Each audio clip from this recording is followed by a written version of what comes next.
Hi, I'm Doug Daugherty with Hamilton Flourishing, and I'm so glad you've joined us. You're going to be excited today about a new organization that's formed in Chattanooga just this year called Moms for Liberty. And they're moms and grandparents and aunts and uncles, but people who are uniting around the cause of liberty to protect their children. And they're focusing on a lot of things about limited government, decision-making accountability, government overreach, teaching liberty, elected leaders, getting liberty-minded elected leaders elected. It's a great organization, and we have the chapter chair here with us, Brandy Howard. And Brandy, thank you for coming in. And this is new, isn't it? Yes, sir. Just this year. Just this year. Mm-hmm. Now, you live in Ooltewah. Mm-hmm. Yes. 2 kids. Yes, sir. And tell us, what's the mission, or what's the purpose of, I love the title, Moms for Liberty. I can just see you all waving the flag up on, the hill and saying, follow us. What's the purpose? Well, Moms for Liberty, the national organization, launched just this year in January, and our chapter has only existed for 2 months. And the mission is these moms had realized there is this gap between what parents want for their children and what elected officials, school boards, county commissions, the decisions that they're making. So there's a gap. Those don't match. And most parents don't understand that. When they do start to realize that, don't know what to do about it. So the organization is working to enable parents to engage, to get involved, and to have an impact to try to bridge that gap. So would one way to describe it be to say you all are going to be a voice for parents to our elected leaders and things like that? Would that be one of the things you'll be doing? Yes. We would say educating and empowering parents. Uh-huh. And whether it's I know it's Moms for Liberty, but it's dads, grandparents, aunts, uncles, community members that care about our kids, and empowering them so that they can engage and influence decisions that are good for our kids. Before we go any further, I just want the people who are already excited about this to know that you all have an active Facebook page, and that if they want to follow you and get involved, the best thing to do is go and join your Facebook page. Is that right? Yes. The main way that we communicate with our group is on our Facebook group. Just do a search for Moms for Liberty Hamilton TN, and find us. You'll have to ask permission to join and answer a couple of questions. Right. Or if it's easier, look on the momsforliberty.org website and search for a chapter near you, and we're on that website. Yeah. Would I recognize any of the national leaders for Moms for Liberty? Probably not. I mean, they've been on TV. Tina Deskovich, she's in Florida. But I just don't know enough Moms for Liberty. Well, I tell you what, and if it's okay for a second, I tell people, and there was a local official that said, where have you been? Where have you parents been before now? Yeah. And it was kind of an irritated question, their tone when they asked it. And my response was, we have been room parents, team moms and dads, PTO moms and dads. We thought that our role was to help with hands-on things like that. Mm-hmm. We thought bureaucrats and politicians and operations folks were making decisions that were good for our kids, and that we would do these other activities. And we've realized we don't like the decisions that are being made for our children. So here we are. You've seen us in different roles before, but now we're getting engaged on this level that we have never been engaged before. Yeah, I think that for a long time, parents, at least going back 70 years, and even further back than that, believed that their role was to support the institutions. Yes. In other words, the school systems, the churches, the clubs, the Boy Scouts, all these things that go, go, go. And that the leadership in these institutions was teaching your children or training them what you wanted them to be trained in, what you thought was right, what you thought was good, what you thought was excellent. And now we're in a situation where you don't really know. And in some places they may be teaching things that are contrary to what you know is right, not just morally, but just wrong. I mean, just bad data. So I've actually been working and praying for something like you all for about 3 years, and never could get traction with it. So I'm so excited that you all are here. I really am. I think this is just wonderful. Thank you, and we're excited. COVID changed all of that, right? We thought, and I was one of those people. I've been a public school supporter. My kids are 15 and 17. We loved our public schools, and I always wanted to take a burden off of my teachers so that they could focus on the important things. I thought I was there to support them. But when COVID hit and school went virtual, and that was a wake-up call. So I was in my kitchen doing the dishes. My daughter had the computer on with her virtual class, and I heard something and went, "What did she just say?" And started listening to what was being taught in those classes, and it wasn't good. So no, we are realizing that what's being taught is not what we expected. I think that's wonderful, and we're talking to Brandy Howard, who is the chapter chairman of the Hamilton County chapter of Moms for Liberty. And they have a Facebook page which you can try to get on, and I'm sure you wouldn't have any problems. You have a couple of questions you want to answer, or you can go to the momsforliberty.org website and get information about it. Let's talk about some of the things you do. I'm reading your who you are statement. Moms for Liberty is dedicated to fighting for the survival of America by unifying, educating, and empowering parents to defend their parental rights at all levels of government. So one of the things what I heard about you is one of the school board members said, "Hey, there's these women showing up, or parents, and you need to talk to them." And the school board member told me your name, and that's what got us on a search trying to find you. And so you all are going to the school board meetings and speaking up? Yes, it really started as attending the meetings to learn how this works. We don't know how this stuff works. And the good news is we're meeting so many parents that are in exactly the same boat, have never known how politics works, but are ready to learn and how to change it. Wow. So we attend those meetings, and again, like I said, to learn and to understand what's going on. And what we have heard, we hear some things at the meetings and realize that doesn't match what we're seeing in the classroom or what we're seeing in the books that our children bring home. So we have started speaking to respond to that. We want to make sure that those school board members know what the parents are seeing. And what I said, I did speak at not the school board meeting, the one before, and said, we hear a lot of talk at the school board, a lot of talk about what's good for teachers.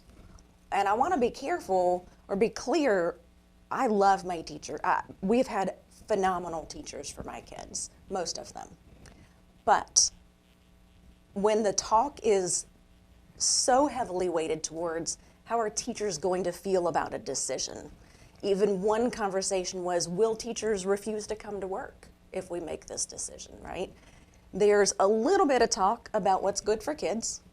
There is zero talk about what parents want for their children.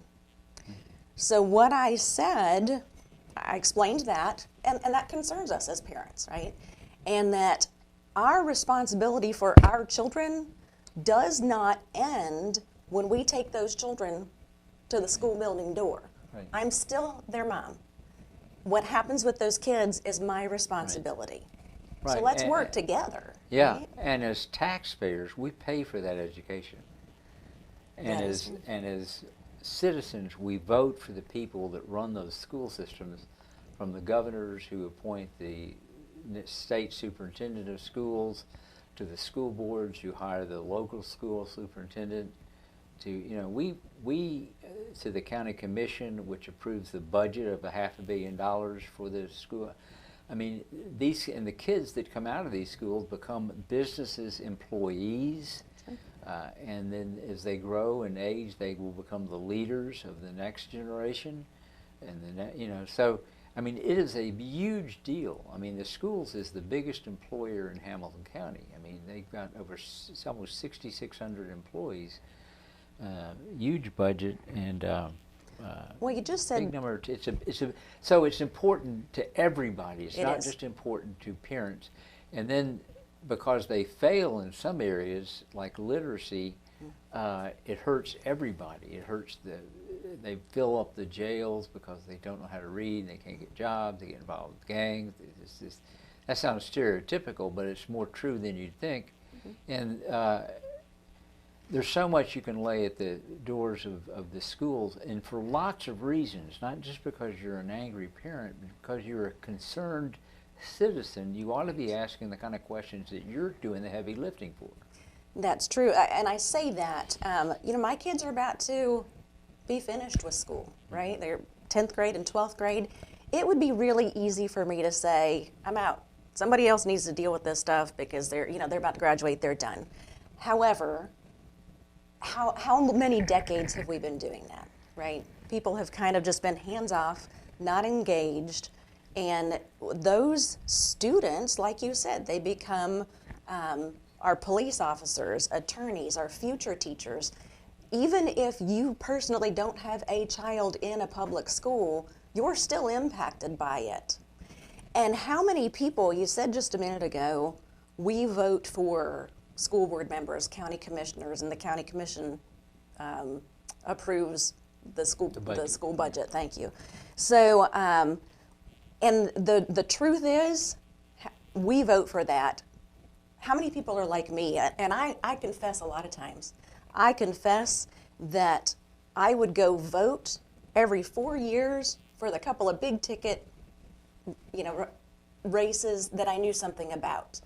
And if I'd see a school board or judges or county commission and I didn't know who they were or what they were about, I left it blank. Yeah. I have done that the entire time I've been old enough to vote. Yeah. Not anymore. It's time to pay attention to what's going on at the local level. Yeah.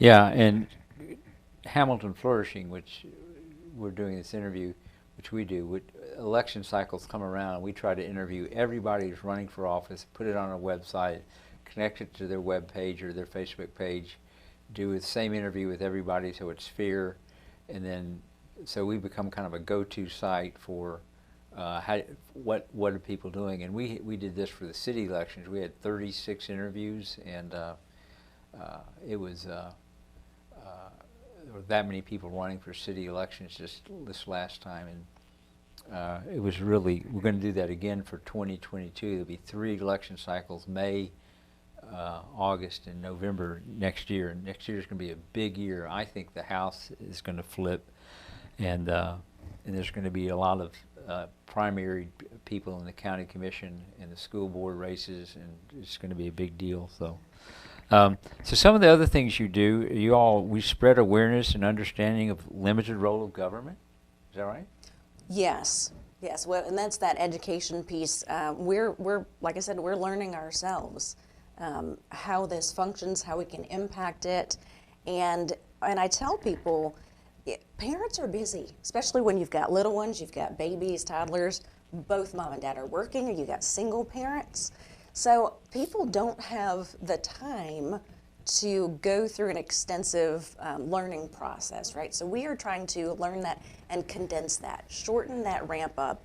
So we give them, what I talk about is I'm trying to teach people the Cliff Notes version. Mm-hmm. Here are important things happening, here's how this works, here's what I recommend you do about it.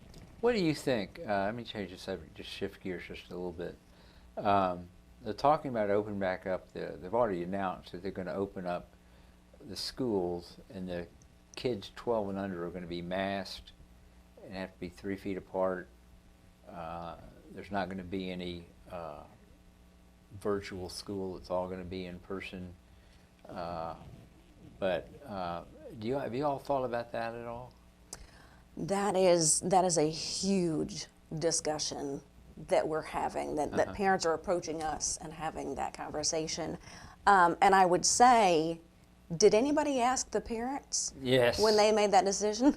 Well, no, they didn't I ask would the say parents, that about right? the whole COVID thing. I don't think they asked Right. anybody They didn't ask the anything. parents. So we are seeing just a huge groundswell of people asking, what are my alternatives? What are my so there are a lot of people looking at options.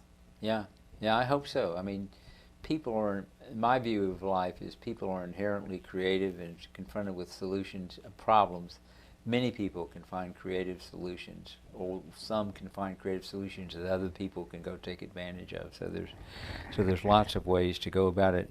So we're talking to Brandy Howard, who's the chapter chairman of the Hamilton County Moms for Liberty. So we're so excited about this. Thanks. And the way you can get in touch with Brandy and about the group, do you all have regular meetings?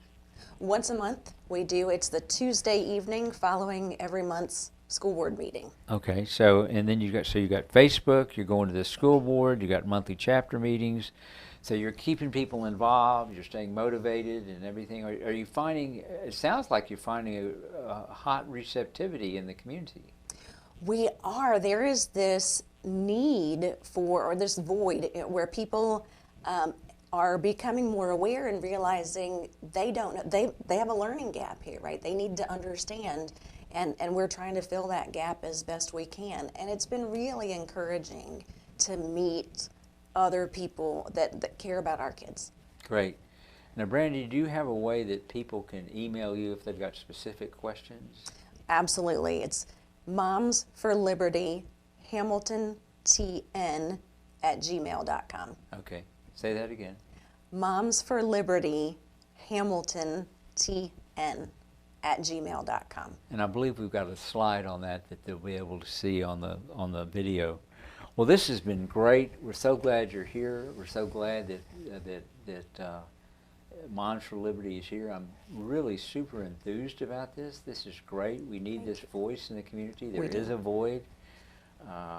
One of our school board members, Rhonda Thurman, actually got started in the school board 30 years ago doing almost the same sort of thing, not as a national group, but as a local mom who got concerned about the curriculum in math, I think it was. I believe that's right. I think that's how she got started. So she is an advocate for our kids. Yeah.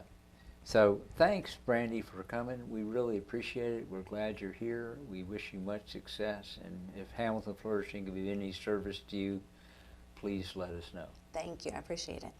And thank you today for watching this edition of Hamilton Flourishing.